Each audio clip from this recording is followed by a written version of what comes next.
آج کی گفتگو کے لیے قرآن کریم کا وہ حصہ پیش نظر ہے جو سورہ تکویر سے قبل تلاوت ہوا، جس میں حق تعالی نے فرمایا اہل ایمان سے ہم نے ایک سودا کر لیا، ایک معاہدہ کر لیا، ایک ایگریمنٹ کر لیا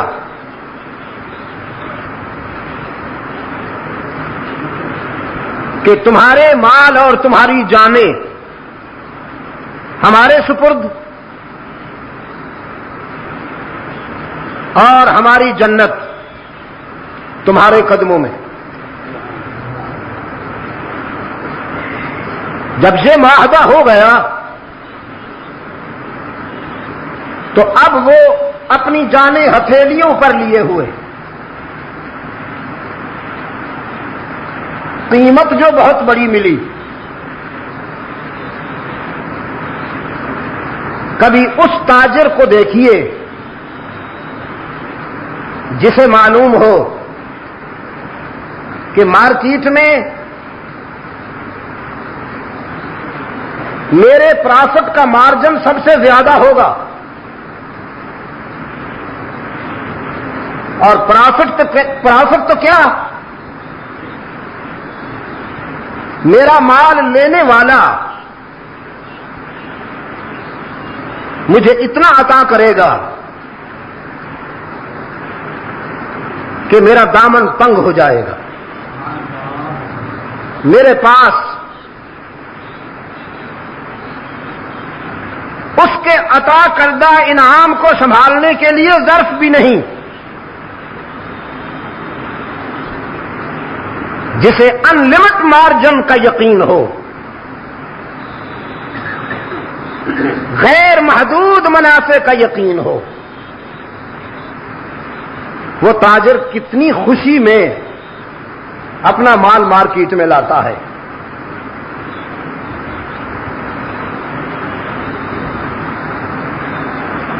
یقاتلون فی سبیل اللہ،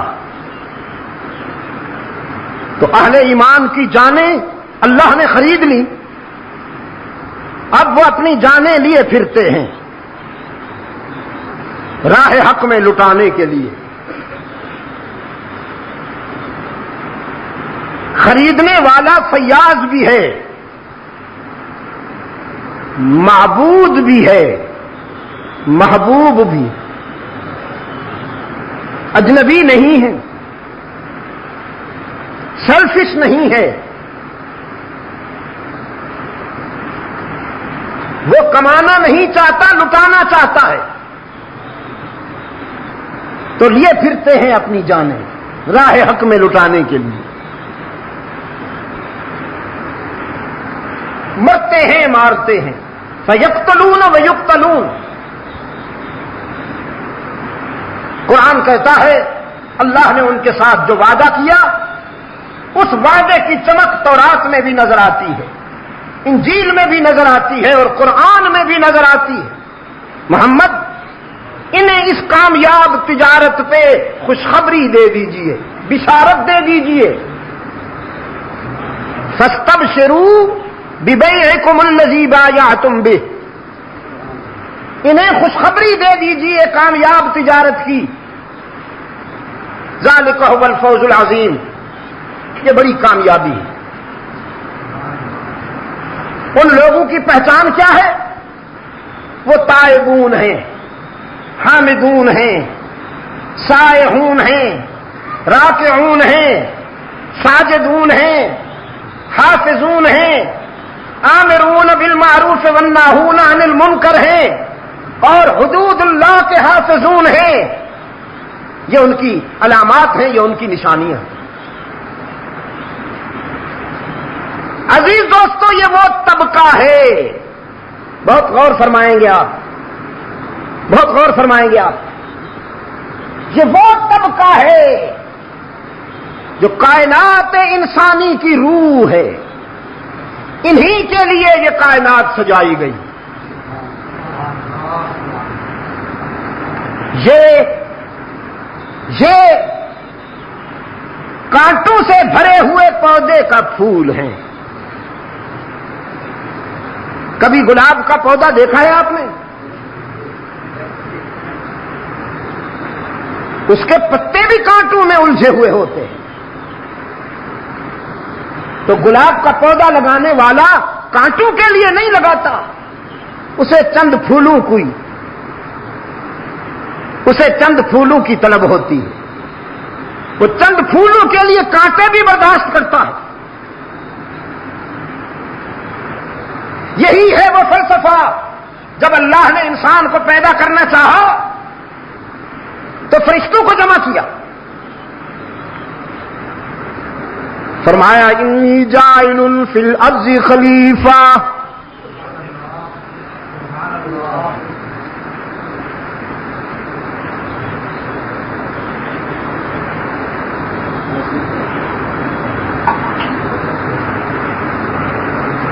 وَإِذْ قَالَ رَبُّكَ لِلْمَلَائِكَةِ إِنِّي جَاعِلٌ فِي الْأَرْضِ خَلِيفَةً.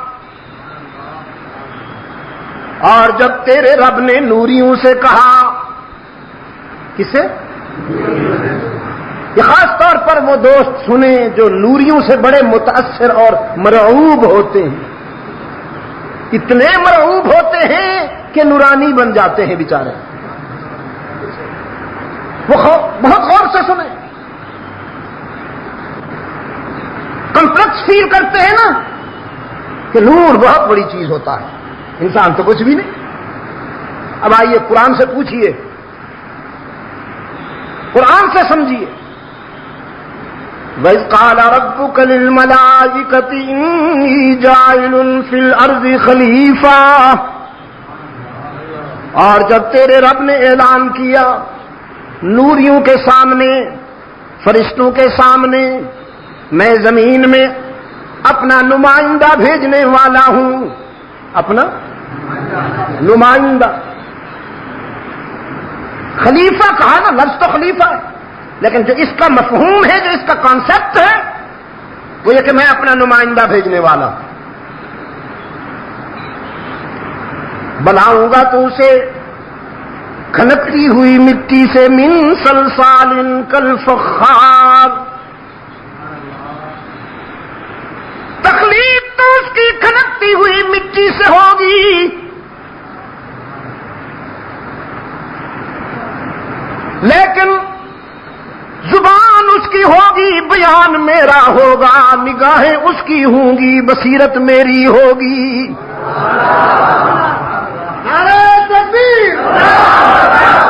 زبان اس کی، بیان میرا، دماغ اس کا، دھیان میرا، دل اس کا، دھڑکنے میری، آنکھیں اس کی، بصیرت میری، زندگی اس کی، عشق میرا.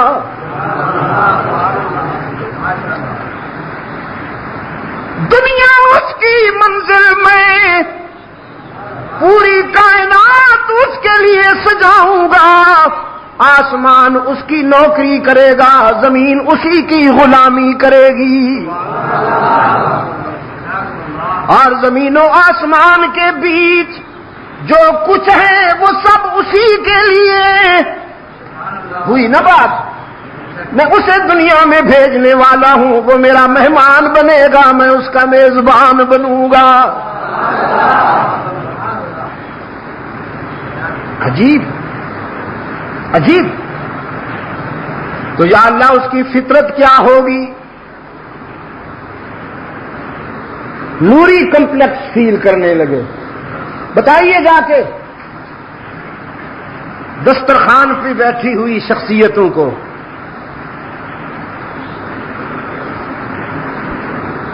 نوری کمپلیکس فیل کرنے لگے، احساس کمتری محسوس کرنے لگے. یا اللہ اس کی فطرت کیا ہوگی؟ رب العالمین نے فرمایا سامنے لوح فطرت ہے، پڑھ لو انسان کی. نوریوں نے جب لوح فطرت کو پڑھا، دیکھا قابیل حابیل کو قتل کر رہا ہے، ایک کانٹا۔ یہ کچھ دیر پہلے میں نے کہا تھا چند پھولوں کے لیے بہت سے کانٹے بھی گوارا کرنے پڑتے ہیں گلشن میں۔ قابیل حابیل کو قتل کر رہا ہے، فرعون بنی اسرائیل کے ہزاروں بچوں کو ذبح کر رہا ہے۔ فطرت کے آئینے میں نوریوں نے پڑھا، قارون جیسا کانٹا نظر آیا، فرعون جیسا کانٹا نظر آیا، حامان جیسا سفاک نظر آیا، ہلاکو چنگیز اور ہٹلر و مسولینی نظر آئے۔ قالوا اتجعل فيها من يفسد فيها ويسفك الدماء۔ نوریوں نے عرض کیا یا رب، تو ایسی مخلوق کیوں پیدا کرتا ہے جو فساد مچائے، خون بہائے؟ ہم نے خود دیکھا، نحن نسبح بحمدک ونقدس لک، ہم جو تیری تسبیح کرنے والے ہیں، ہم جو تیری تقدیس کرنے والے ہیں، ہمیں تو اور کچھ کرنا ہی نہیں۔ انہیں کھانے کی فکر، ہم کھانے سے پاک، انہیں پینے کی فکر، ہم پینے سے پاک، انہیں تجارت زراعت اور ملازمت کی فکر، ہم ان سارے تکلفات سے پاک، تو پھر آپ ایسی مخلوق کیوں بناتے ہیں؟ رب العالمین نے فرمایا عالم ما لا تعلمون۔ بڑا پیچیدہ سوال تھا لیکن اپنی حکمت کے مطابق جواب دیا، یہ راز ہے تم نہیں جانتے، میں جانتا۔ تم نے کانٹوں کو دیکھا نہ پھولوں کو نہیں دیکھا، تم نے قابیل کو تو دیکھا جو خنجر بکف ہے، قاتل نظر آتا ہے، لیکن حابیل کو کیوں نہیں دیکھا جو میری محبت میں جان دے رہا ہے؟ تمہیں نمرود نظر آیا جو آگ جلا رہا ہے، تو ابراہیم کیوں نہیں دکھائی دیا جو میرے عشق میں کود رہا ہے؟ تمہیں فرعون نظر آیا، تم نے کلیم کو نہیں دیکھا، نیگیٹو کو دیکھا نا، پازیٹو کو نہیں دیکھا، کانٹوں پہ نظر پڑی، پھولوں کو نہیں دیکھا۔ یہ میں نے اس لیے محنت کی ہے کہ یہ لوگ روح انسانیت ہیں، روح انسانیت ہیں، جنہوں نے اللہ سے معاہدہ کر لیا کہ ہماری جانیں اور مال تیرے لیے، تو جب چاہے ہم سے لے لے۔ ساگر کے روشن ضمیروں، یہ معاہدہ نہ بھی ہو تب بھی ہمارے مال اور ہماری جانیں کس کی ملکیت ہے؟ اسی کی ملکیت، وہ جب چاہے لے لے۔ تو اپنی چیز اس نے آپ سے مانگی، یہ بھی شفقت کا ایک انداز ہے۔ اس نے اپنی ملکیت آپ سے، ہے تو میری، تو ارادہ تو کرنا، عزم کر لے کہ یا اللہ میرا مال میرا نہیں تیرا ہے، یہ میری زندگی میری نہیں تیری ہے، بس اتنی سی بات ہے۔ پھر دیکھ کے اس کے بدلے میں کیا دیتا ہوں تجھے۔ یہی وہ ایگریمنٹ تھا دوستو، یہی وہ معاہدہ تھا جس کی تکمیل کرتے ہوئے حلقہ رسالت کے فیض یافتگان نظر آتے ہیں۔ وقت میں گنجائش نہیں کہ میں تفصیل میں جاؤں، ایک چھوٹی سی جھلک رات میں نے عرض کی تھی۔ سیدنا عثمان ابن عفان رضی اللہ تعالی عنہ، آپ کو معلوم ہے ان کی خلافت میں اسلامی سلطنت کی حدود کیا تھی؟ کم و بیش 44 لاکھ مربع میل۔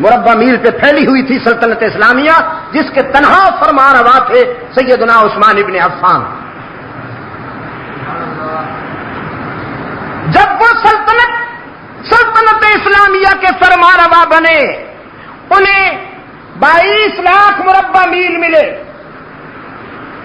یا ایک روایت کے مطابق 24 لاکھ مربع میل ملے۔ 24 لاکھ کو انہوں نے 44 لاکھ بنا ڈالا۔ انہی کے دور میں بحری راستوں سے اسلامی لشکر نے پیش قدمی کی اور فتوحات حاصل کی۔ اسلام کا پہلا امیر البحر، اسلام کا فرسٹ ایڈمرل سیدنا معاویہ بن ابی سفیان۔ نعرہ تکبیر، ریاست معاویہ، ریاست معاویہ۔ اسلام کا پہلا امیر البحر، فرسٹ ایڈمرل۔ یہ یہودیت جو بل کھا جاتی ہے معاویہ کے نام پر، انتڑیوں میں بل اٹھتے ہیں اس لیے کہ معاویہ نے ایسی ضربیں لگائی ہیں یہودیت پر کہ قیامت تک یہودیت کبھی معاویہ کے نام کو برداشت نہیں کر سکے گی۔ دنیا سیاست میں تیرا نام رہے گا۔ ایسی ضربیں لگائی ہیں اسلام کے اس بطن جلیل نے کہ یہودیت قیامت تک اس نام کو برداشت نہیں کرے گی۔ پہچان ہی یہی ہے، کسوٹی ہی یہی ہے کہ اندر میں کسی کے یہودیت تو نہیں، معاویہ کا نام لے لو، اگر اندر میں یہودیت کے جراثیم ہوں گے تو چہرے پہ بل پڑ جائیں گے۔ اس لیے کہ بہت بڑی ضربیں لگائی ہے اس بطن جلیل نے۔ 50 محاذوں پر قیادت کی ہے اسلام کے لشکر، 50 محاذوں پر۔ میر انیس کا مرثیہ نہیں ہے، کسی پروفیشنل شاعر کا لکھا ہوا لوحہ نہیں ہے، یہ تاریخ کی وہ صداقتیں ہیں کہ دشمنان اسلام بھی اس کا انکار نہیں کر پائے۔ 50 محاذوں پر اسلامی لشکر کی قیادت کی ہے معاویہ بن ابی سفیان نے، کسی ایک میں بھی شکست نہیں ہوئی، کسی ایک میں بھی شکست نہیں ہوئی۔ یہ ہے سیدنا عثمان ابن عفان کے دور کا ایک پہلو۔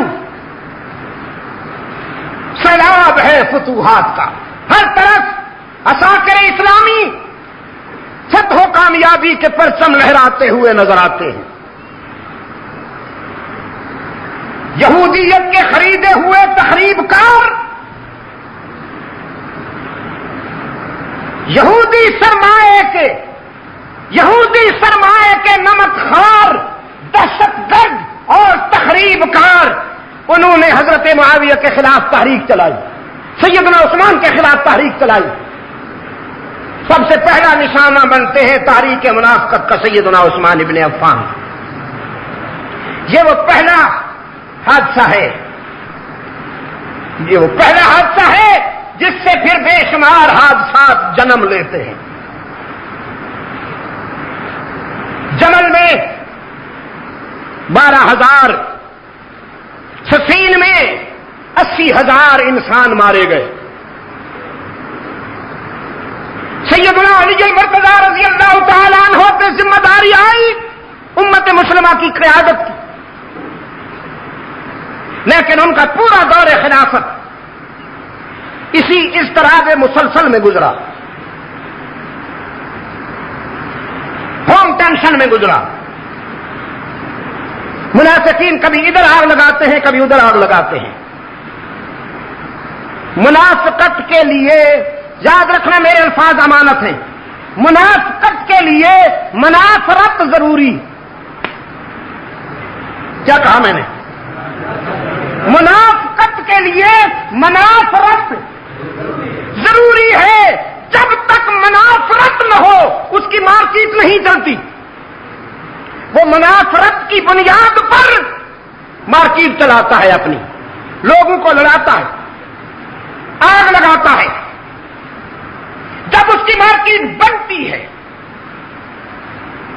سیدنا علی رضی اللہ تعالی عنہ ادھر بجھاتے ہیں تو ادھر آگ لگ جاتی ہے، ادھر بجھاتے ہیں تو ادھر آگ لگ جاتی ہے۔ کم و بیش 4.5 سال اسی اضطراب میں گزرتے ہیں۔ بالآخر وہ خود بھی انہی منافقین کا نشانہ بن جاتے ہیں۔ ام المومنین عفیفہ کائنات سیدہ عائشہ صدیقہ رضی اللہ تعالی عنہا نے اپنے روحانی بیٹے حضرت علی رضی اللہ تعالی عنہ سے کہا تھا، بیٹا میں تجھے منافقین کی جلغار سے نکالنے آئی ہوں، میں تجھے منافقین کی جلغار سے نکالنے آئی ہوں۔ یہ وہ درندہ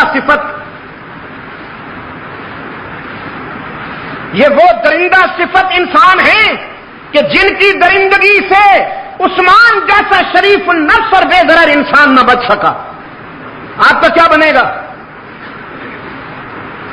سیدنا علی رضی اللہ تعالی عنہ نے فرمایا مجھے مہلت دیجیے، میں اصلاح احوال کے لیے مہلت چاہتا ہوں۔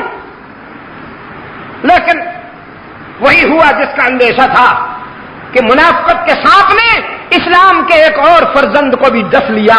سیدنا علی رضی اللہ تعالی عنہ کوفہ کی جامع مسجد میں شہید کر دیے گئے، ہجرت کے 40ویں سال۔ کیا کہا میں نے؟ 40ویں۔ ان کے بعد ان کے بڑے فرزند سیدنا حسن ابن علی رضی اللہ تعالی عنہما ان کے جانشین بنے۔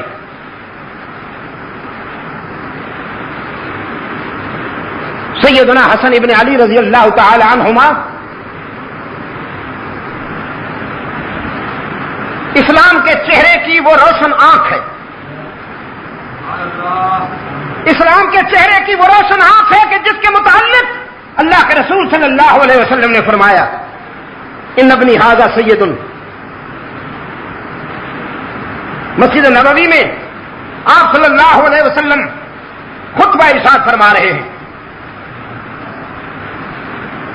اپنے نواسے کو آتا ہوا دیکھا سیدنا حسن رضی اللہ تعالی عنہ ایک دروازے کی چوکھٹ کا عبور کرتے ہوئے حضرت حسن رضی اللہ تعالی عنہ گر پڑے، رحمت عالم منبر چھوڑ کے اٹھے اور جا کے اپنے نواسے کو گلے سے لگا لیا، گلے سے لگا کے منبر پہ تشریف لائے، گلے سے لگائے رکھا اور خطبہ ارشاد فرمایا۔ صحابہ کے لیے یہ منظر انوکھا تھا، نگاہوں میں سوال جھلک رہا تھا۔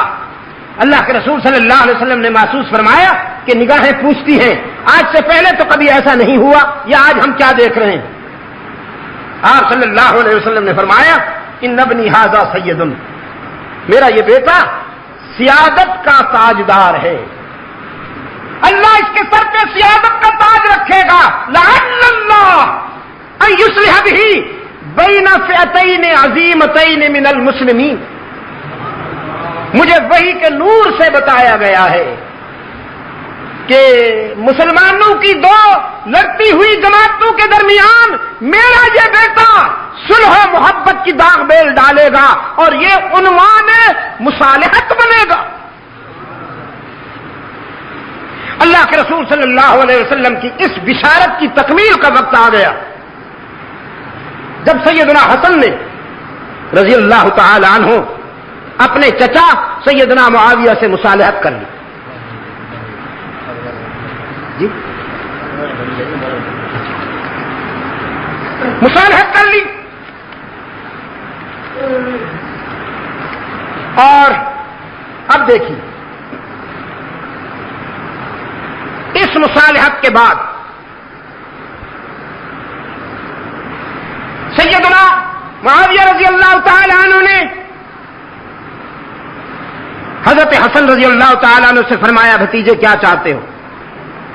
انہوں نے جو شرائط لکھی ظاہر ہے کہ وہ شرائط اللہ کے دین کے لیے تھی، امت مسلمہ کی خیر کے لیے تھی۔ معاویہ رضی اللہ تعالی عنہ نے سفید کاغذ بھیجا حضرت حسن کے پاس اپنے دستخط کے ساتھ. فرمایا میں دستخط کر کے بھیج رہا ہوں، جو آپ کی مرضی آئے وہی شرائط لکھ دیں، مجھے پیشگی منظور ہے. اسلام کی تاریخ میں نہیں، میں دعویٰ کر رہا ہوں کہ انسانی تاریخ میں اس کی کوئی مثال نہیں ملتی کہ کبھی کسی نے ایسے بھی مصالحت کی ہو کہ سفید کاغذ پہ دستخط کر کے بھیج دیے ہوں، چاہے اس کے اوپر حضرت حسن لکھ دیں کہ میری پہلی شرط یہ ہے کہ آپ ہٹ جائیں اور سلطنت میرے حوالے کر دیں. تو معاویہ تو دستخط کر چکے تھے نا. اگر حضرت معاویہ حق و صداقت کے معیار میں پورے نہیں اترتے تو پھر اس سفید کاغذ پر حضرت حسن ابن علی کو پہلی شرط یہی لکھنی چاہیے تھی کہ آپ ہٹ جائیں، میں قرآن و سنت کے نظام کو چلانے کے لیے آ رہا ہوں. لیکن ایسا نہیں کیا انہوں نے جو اپنی شرائط لکھی اس کی روح یہ تھی کہ دور خلافت راشدہ کی روشنی میں فیصلے ہوا کریں گے. ہمارے جو سچے دوست ہیں انہیں تحفظ ملے گا، اپنی ضروریات کے لیے انہوں نے کچھ سالانہ اخراجات کا بھی ایک تخمینہ لکھا جسے منظور کر لیا گیا. منظور تو کیا کیا جانا تھا، وہ تو پہلے ہو چکا تھا. اب اس کے بعد 41 ہجری کے بعد حضرت حسن رضی اللہ تعالیٰ عنہ تقریباً 6.5 سال زندہ رہتے ہیں. 6.5 سال کوئی معمولی سا بھی اختلاف نہیں ہوتا حضرت معاویہ سے. مکمل یگانگت اور وحدت کے ساتھ اور تعاون کے ساتھ چلتے ہیں. ان کا انتقال ہو جاتا ہے. پھر سن 60 میں حضرت معاویہ کا انتقال ہو جاتا ہے. تو 41 اور 60 کے درمیان کتنے سال ہیں؟ 19 سال. ان 19 سالوں میں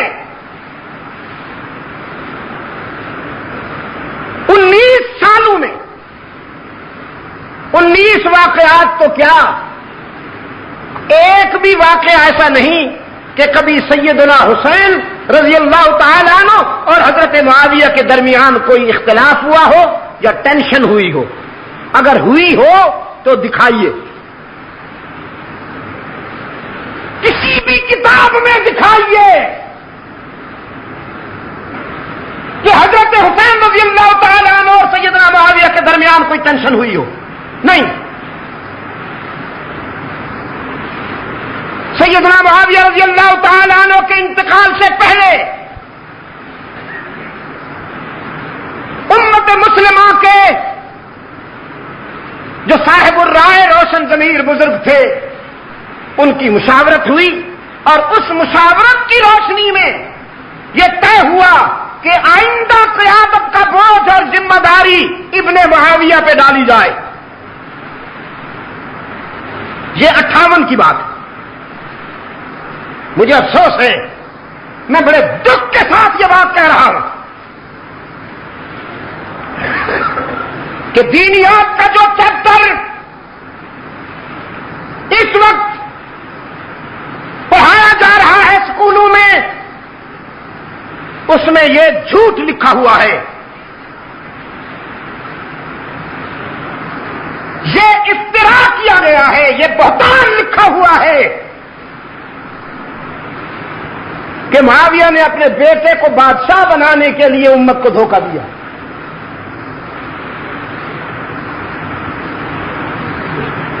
میں آپ سے پوچھتا ہوں، آج اگر کوئی غلط قدم اٹھاتا ہے، کوئی دھوکہ دیتا ہے، مسلمان آج بھی اس پر احتجاج کرتے ہیں. جہاں تک ہو سکتا ہے اس کی گرفت کرتے ہیں.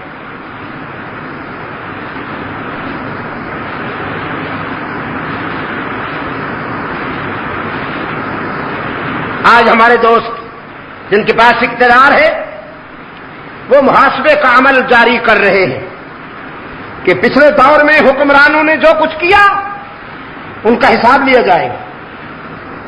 پھر جب یہ جائیں گے تو جو اگلے آئیں گے وہ ان کا محاسبہ کریں گے. میں آپ سے پوچھتا ہوں، سیدنا معاویہ رضی اللہ تعالی عنہ نے خدا نخواستہ جس طرح کے دینیات کے اس چیپٹر میں جھوٹ لکھا ہوا ہے، ایسا کوئی قدم اٹھایا ہوتا امت کبھی انہیں معاف نہ کرتی.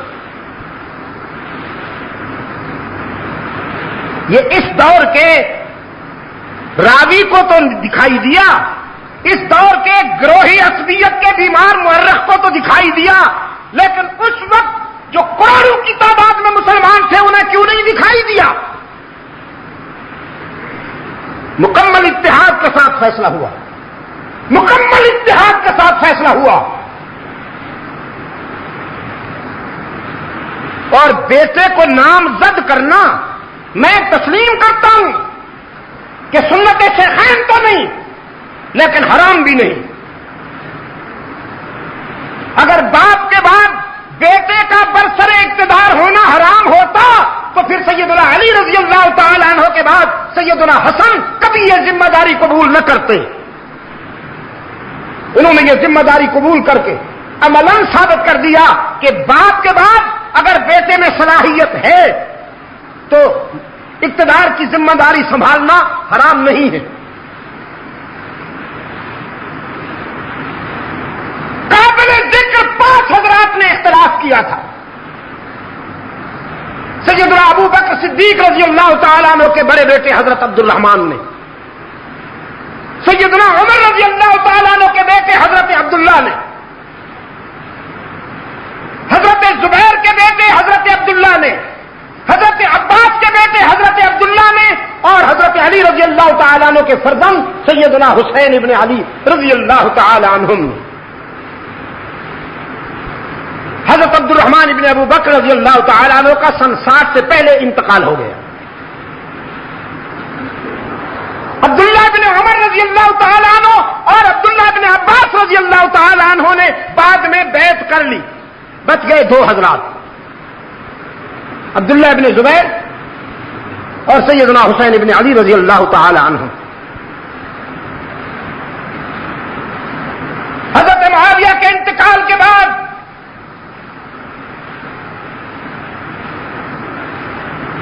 سیدنا حسین ابن علی رضی اللہ تعالی عنہ سے کہا گیا کہ آپ اس سلسلے میں کیا فیصلہ فرماتے؟ سیدنا حسین رضی اللہ تعالیٰ عنہ کے سامنے 2 راستے تھے. ایک راستہ یہ کہ سیاست میں اختلاف کا وہ رخ اختیار کیا جائے جس رخ کے اختیار کرنے کے بعد 1 لاکھ انسان قتل ہو گئے جمل میں اور صفین میں. اختلاف کا ایک طریقہ وہ تھا، اور ایک طریقہ یہ تھا کہ میں کنارہ کشی اختیار کر لوں.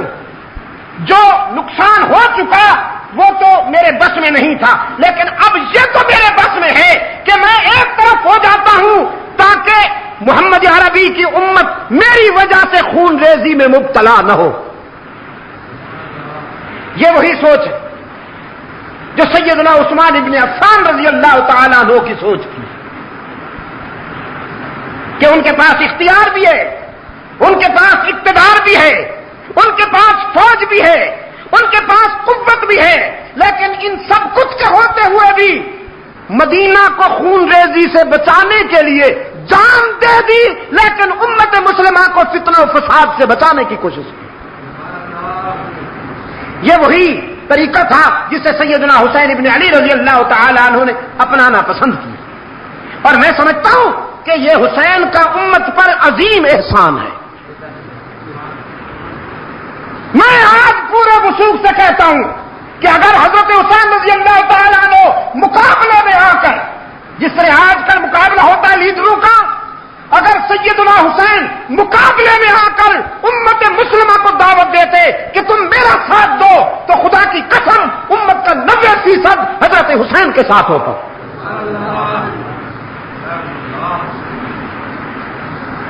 آپ کا ضمیر کیا کہتا ہے؟ آج 1400 سال گزر جانے کے باوجود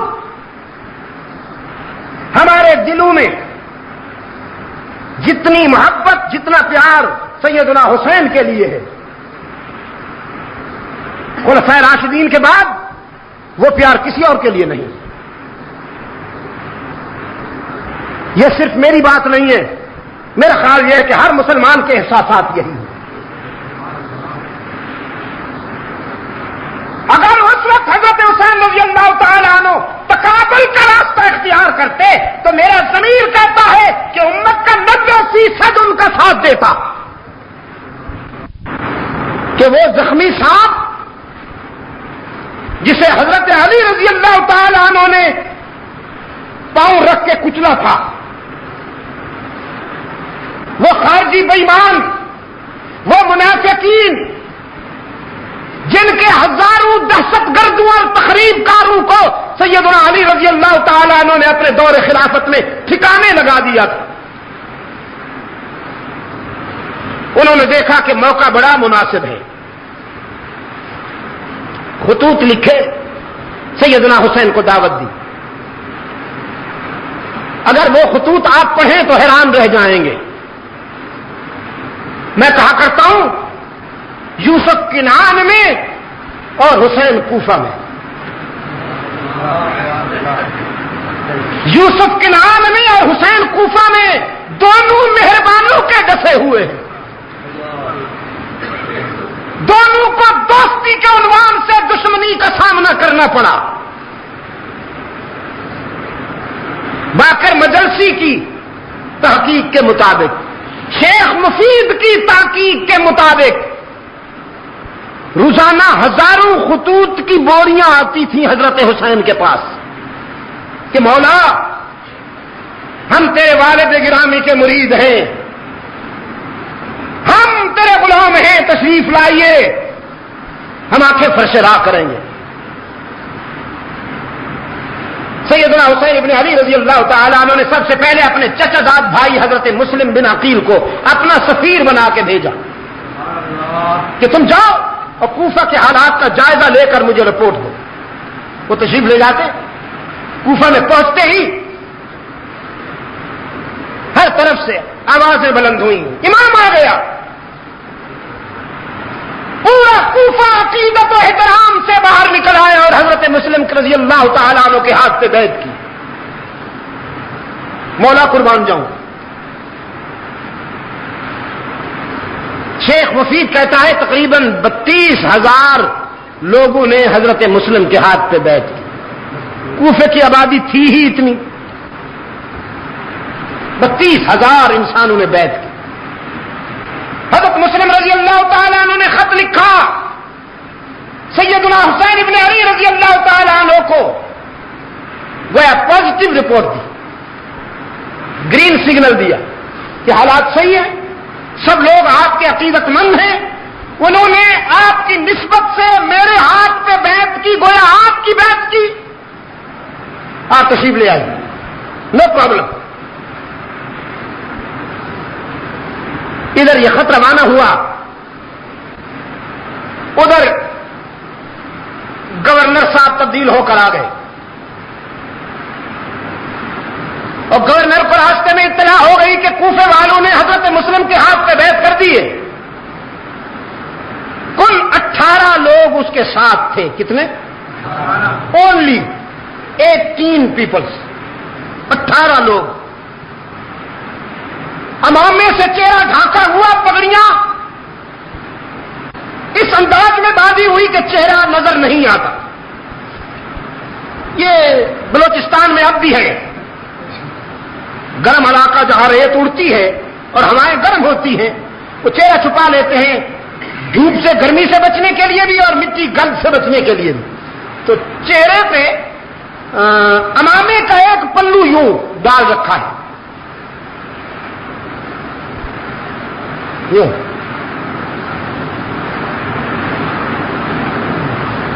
اب کوفہ والوں نے سمجھا کہ حسین آ گئے، کیونکہ چہرہ نظر نہیں آتا، انتظار تو تھی۔ سیدنا مسلم بن عقیل رضی اللہ تعالیٰ عنہ نے فرمایا کہ میں آیا ہوں، اب وہ آنے والے ہیں، تو کوفہ والوں نے سمجھا کہ حسین آ گیا. پھر سارا کوفہ جمع ہو گیا. السلام علیکم یا ابن رسول اللہ, السلام علیکم یا ابن رسول اللہ, رسول کے بیٹے آپ پہ سلام ہو, ہم تو آپ کے منتظر تھے. وہ تو ابن زیاد تھا, سنتا آ رہا ہے اور چلتا بھی آ رہا ہے. جب گورنر ہاؤس پہنچا تو چہرے سے کپڑا ہٹایا اور یوں جو دیکھا تو سارے منافقین کا وضو ٹوٹ گیا, کھسیاں میں ہو گئے. ابن زیاد نے کہا کیا کہہ رہے تھے, یہ کیا کہہ رہے تھے, ابھی میں کیا سن رہا تھا. کہنے لگے سر وہ تو ویسے ہی کہہ رہے تھے, ہم نے جو اصل بات ہے وہ تو اب کہنی ہے. اصل بات ہے وہ تم نے اب کہنی ہے, وہ کیا بات ہے. کہ لگے جی ہم تو آپ کے غلام ہیں, آپ کے وفادار ہیں, وہ تو سلام کی بات تھی بس ویسے ہم نے کہہ دی, ہم نے سمجھا شاید وہ آئے ہیں. مطمئن رہیے ہم آپ کے وفادار ہیں. اس نے کہا نہیں سوچ کے بولو, میں تمہاری کھال اتار سکتا ہوں,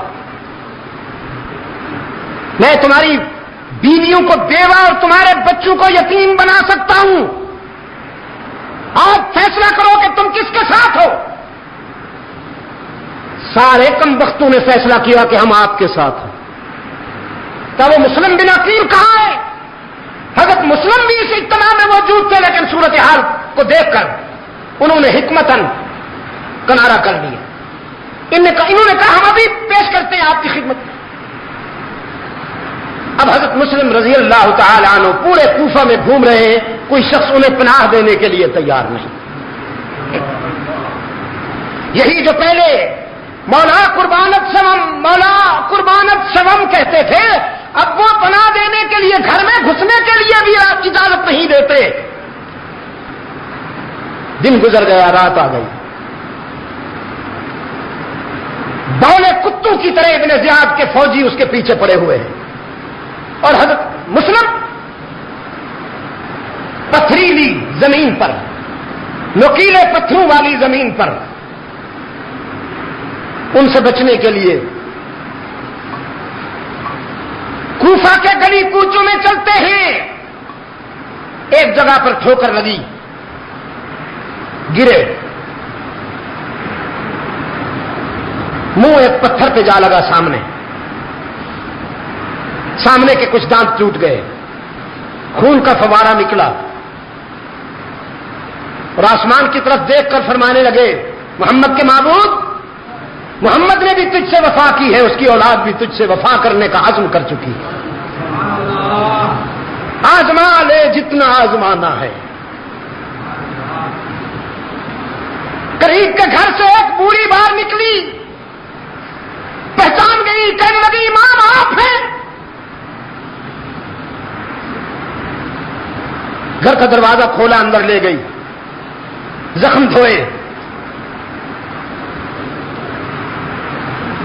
زخم دھونے کے بعد کہنے لگی ہوں تو بوڑھی عورت ہوں, کچھ کر نہیں سکتی,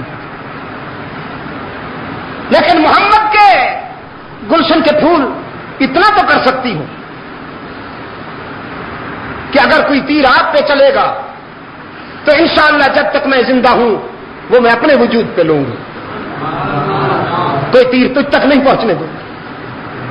حضرت مسلم نے فرمایا کوئی تیر برداشت کرنے کی ضرورت نہیں میری وجہ سے, بس صرف ایک مہربانی کر دے, مجھے نہیں پتا کہ میں کتنی دیر زندہ رہوں گا, بس ایک مہربانی کر دے, میرے بھائی حسین تک کسی طرح سے پیغام بھیج دے. میں پہلے انہیں رپورٹ دے چکا ہوں, میں پہلے انہیں خط لکھ چکا ہوں کہ حالات صحیح ہیں, لیکن خدا را اب تو کسی طرح سے میرا یہ پیغام ان تک پہنچا دے کہ کچھ بھی ہو جائے کوفہ میں قدم رکھنے کی کوشش نہ کرنا, یہ لوگ اعتماد کے قابل نہیں. ساتھ والے کمرے میں اس بوڑھی کا بیٹا سویا ہوا تھا, اس نے خسر پسر سنی تو باہر نکل آیا, ماں سے پوچھا یہ کون آیا ہے؟ وہ کہنے لگی دیکھو اگر کسی کو بتایا تو دودھ نہیں معاف کروں گی, محمد کا بیٹا ہے, اہل بیت کا فرض ہے, آج ہمارے گھر میں مہمان ہوا ہے, بتانا کسی کو نہیں. اس نے آ کر حضرت مسلم کے ہاتھ چومے, حضرت مسلم کا دامن چوما, ہاتھ چومے, پاؤں چھو لیے, کہنے لگا قربان جاؤں امام ہمارے گھر میں آیا, سبحان اللہ. ماں سے کہنے لگا ماں ذرا تھوڑی دیر کے لیے مجھے اجازت ہو. وہ کہاں جاتا ہے؟ کہہ رہا میں مسجد میں شکرانے کے نوافل ادا کرنے جاتا ہوں، اللہ نے اتنا بڑا کرم کیا کہ آل رسول کو ہمارے گھر بھیج دیا۔ کہنے لگی اچھا تو شکرانے کی نوافل ادا کرنا چاہتا ہے، تو کبھی فرض نہیں پڑتا بدبخت، آج تجھے نوافل کیسے یاد آ گئی؟ گھر سے نکلا، کنڈی باہر سے لگا دی، سیدھا گورنر ہاؤس، گورنر سے کہا شکار میرے قبضے میں ہے، انعام لاؤ۔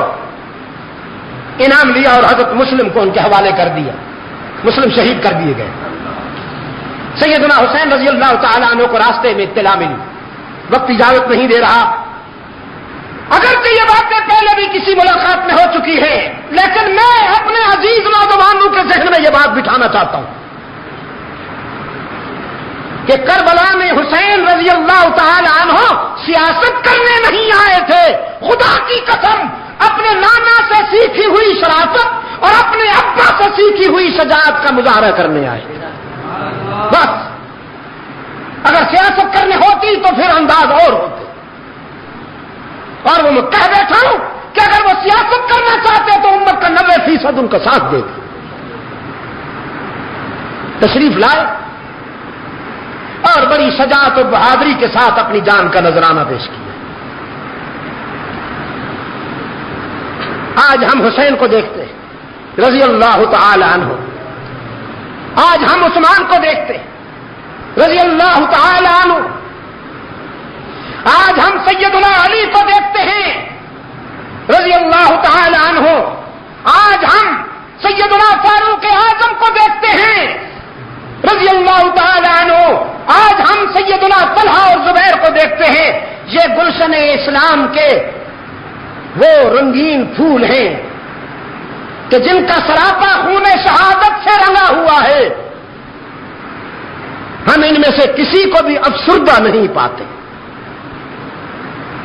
قرآن کے آئینے میں ہمیں ان میں سے کوئی ایک بھی نروس نظر نہیں آتا، اس لیے کہ اللہ نے انہیں اس انجام کی روشنی میں بشارت دی ہے، غم کا پیغام نہیں دیا۔ فاستبشروا کہتا ہے قرآن کریم، فرمایا ان اللہ اشترى من المؤمنین انفسهم واموالهم بان لهم الجنہ یقاتلون فی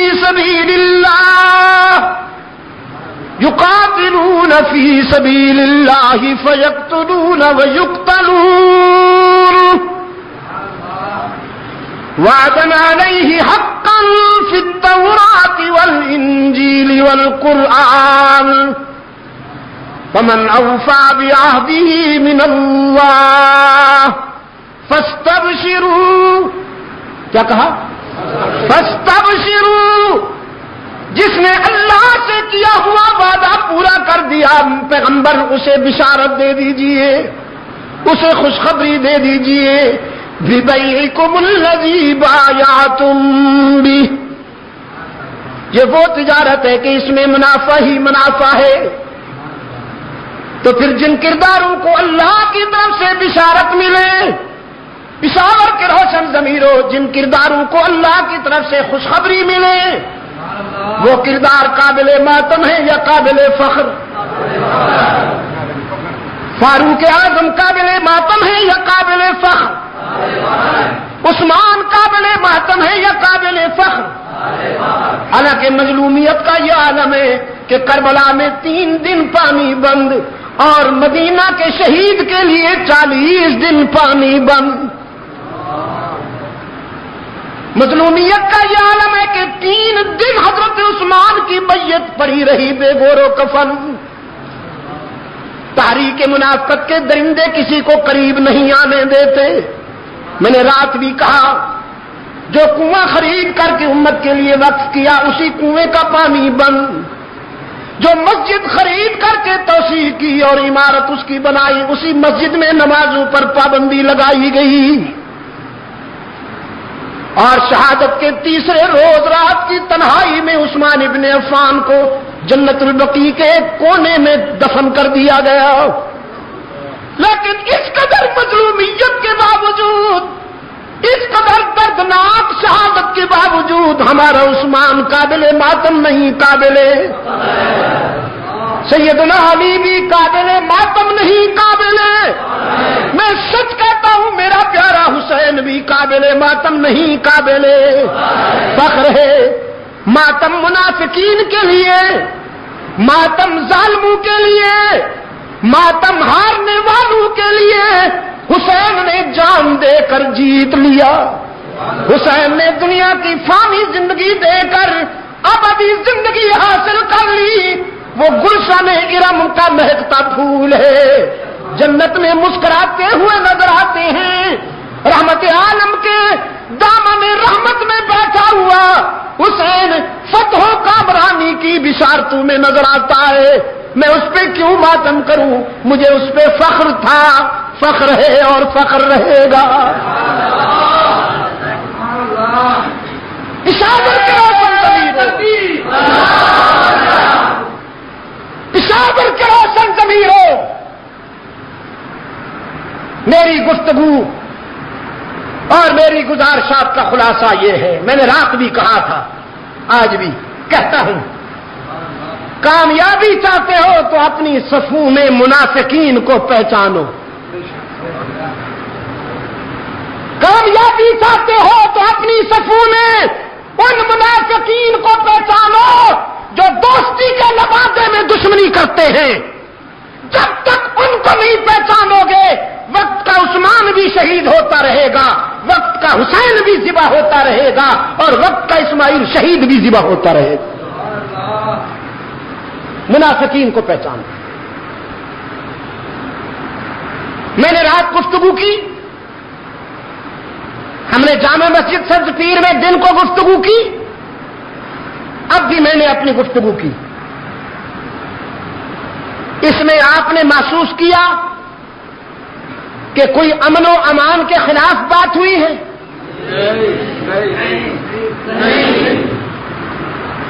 تو پھر انتظامیہ کے ذمہ دار حضرات بھی لکیر کے فقیر نہ بنا کرے۔ ہمارا مقدر دیکھیے، ہمارے فیصلے کسی کانسٹیبل صاحب کی لکھی ہوئی رپورٹ پہ ہو جاتے ہیں، وہ جو لکھ کے بھیج دے بس ایسے سمجھا جاتا ہے کہ یہ وہی ہے، یہ قرآن کی آیت ہے۔ خدا را کبھی ہم سے تو پوچھ لیجئے نا، کہاں سے لائے گا قاصد بیاں میرا زباں میری، کہاں سے لائے گا قاصد بیاں میرا زباں میری، مزاجب تھا کہ خود سنتے وہ مجھ سے داستاں میری۔ ڈپٹی کمشنر صاحب، ہو سکتا ہے اس سلسلے میں اوپر سے ہدایات آئی ہوں کہ شاہ صاحب اگر ہم نہیں تو وہ بھی نہیں، ان پہ بھی پابندی ہونی چاہیے۔ پشاور میں مجھے کم و بیش 25-30 سال ہو رہے ہیں، میرے سامنے جو بچے تھے بچوں والے بن بیٹھے،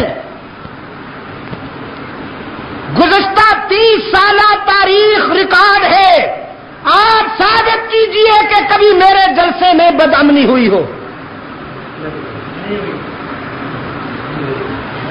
میں تو سزا بھگت رہا ہوں، بدامنی پھیلانے والوں کا ساتھ نہیں دیتا ہوں تو سزا بھگت رہا ہوں، مجھے تو دار اسلام سے نکالنے کی کوشش ہو رہی۔ ہاں، ہم نے ہمیشہ تعمیر کی ہے، ہم محمود حسن کے وارث ہیں۔ میں یہ بات فخر کے ساتھ کہتا ہوں،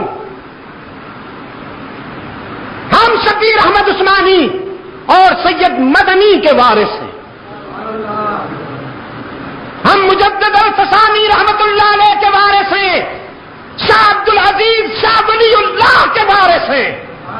میرے اسلاف نے بھی تعمیر کی ہے، ہم بھی تعمیر کریں گے۔ ملک و ملت کی بقا و سلامتی کے لیے اگر جان بھی گئی تو حاضر ہے۔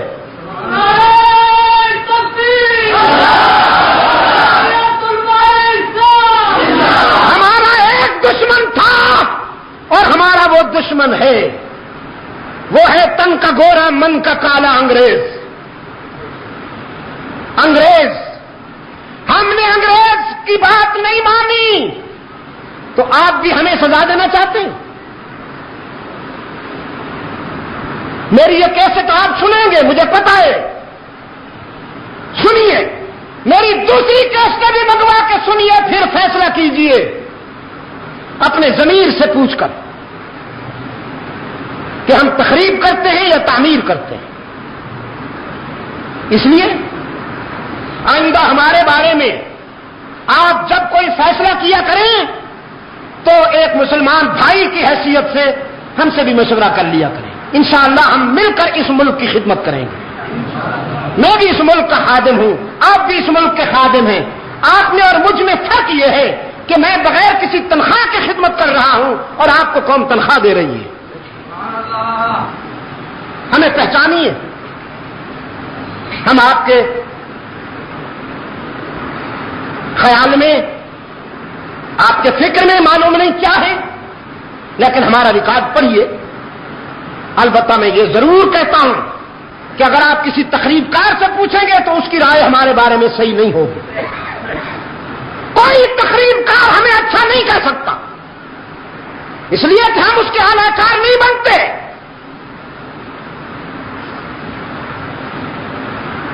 ارشاد الحق مدنی سامنے بیٹھا ہے، میں چترال سے واپس آیا، کوئی واقعہ ہو گیا تھا پشاور میں، میرے نوجوان مشتعل تھے، مجھے پتا چلا کہ قصہ خانی میں صورتحال خراب ہے اور نوجوان جو ہیں وہ قابو میں نہیں آتے، ان کے ساتھ کچھ زیادتی ہوئی تھی، انتظامیہ نے ان کے ساتھ زیادتی کی تھی۔ جی وہ صفت غیور تھا، کیا بلا تھا۔ میں جب آیا تو مولانا بجلی گھر صاحب نے میرے کان میں کہا کہ سر جتنے بھی ہیں میری بات تو مانتے نہیں، آپ ان سے منوا لیجیے۔ انہوں نے اپنے انداز میں کہا جیسے وہ کہا کرتے ہیں۔ میں نے کہا اچھی بات ہے، آپ میں سے بھی کچھ دوست شاید کچھ میں موجود ہوں گے، آج بھی بیٹھے ہوں گے۔ میں نے 15 منٹ آپ سے گفتگو کی تھی، اس کے بعد میں نے آپ سے کہا تھا کہ آؤ چلتے ہیں، پھر ہم نے تھوڑا سا واک کیا تھا، امن واک، ہاں سکارنا چوک تک امن واک کیا تھا ہم نے، اور سکارنا چوک پہ جا کر میں نے اپنے مطالبات بھی ریپیٹ کیے تھے، ہم نے اپنی بات بھی رکھی تھی، لیکن آپ سے بھی میں نے کہا تھا کہ پرامن طریقے سے اپنے گھروں کو چلے جاؤ، یاد ہے؟ اسلام آباد میں انتہائی سنگین صورتحال تھی، پورے ملک سے آئے ہوئے تھے نوجوان ختم نبوت کی تحریک کے حوالے سے، لال مسجد میں اجتماع، کسی کی بات نہیں مان رہے تھے وہ نوجوان، تو بزرگوں نے مجھے حکم دیا، میں نے وہاں آ کر اس مجمع پر کنٹرول کیا، ان کو بات سمجھائی، اور میں نے ان سے کہا جو میرے ساتھ محبت کرتے ہیں وہ ہاتھ اونچا کریں۔ وہ بیچارے تو سب نے کہا جی ہم آپ، میں نے کہا اچھا تو میرے ساتھ محبت کرتے ہو تو میرے پیچھے آؤ۔ کچھ دیر میں ان کو لے چلا اور بالآخر ایک مسجد میں جا کر ہم نے دعا کی، اور اسی طرح وہ جو خطرناک صورتحال تھی پولیس نے بھی پوزیشن سنبھال لی تھی، مجھے پتا تھا کہ یہ نوجوان آگے بڑھیں گے تو گولیوں کا سامنا کرنا پڑے گا اور شہدائے ختم نبوت کی تعداد میں اضافہ ہوگا، لیکن میں نے کنٹرول کیا، اس کو سمجھایا صورتحال کیا ہے، آپ ہمیں ڈائلاگ کرنے دیں۔ اس لیے ہمیں پہچانیے، ہم اس ملک کے دوست ہیں، اس ملک کی بقا و سلامتی ہمیں سب سے زیادہ عزیز ہے۔ پھر انجمن تبلیغ قرآن و سنت تو ہمارا ایک ایسا پلیٹ فارم ہے کہ اس نے ہمیشہ قرآن و سنت کی صدا بلند کی اور قرآن و سنت کے حوالے سے ذہن سازی کی۔ یہاں ذہنی بیماروں کا علاج ہوتا ہے، یہ ایک طرح کی ڈسپنسری ہے، ایک طرح کا ہاسپٹل ہے۔ آپ کے ہسپتال میں جسم کی بیماریاں دور کی جاتی ہے، اور انجمن تبلیغ قرآن و سنت کے ہسپتال میں فکری اور روحانی بیماروں کا علاج ہوتا ہے۔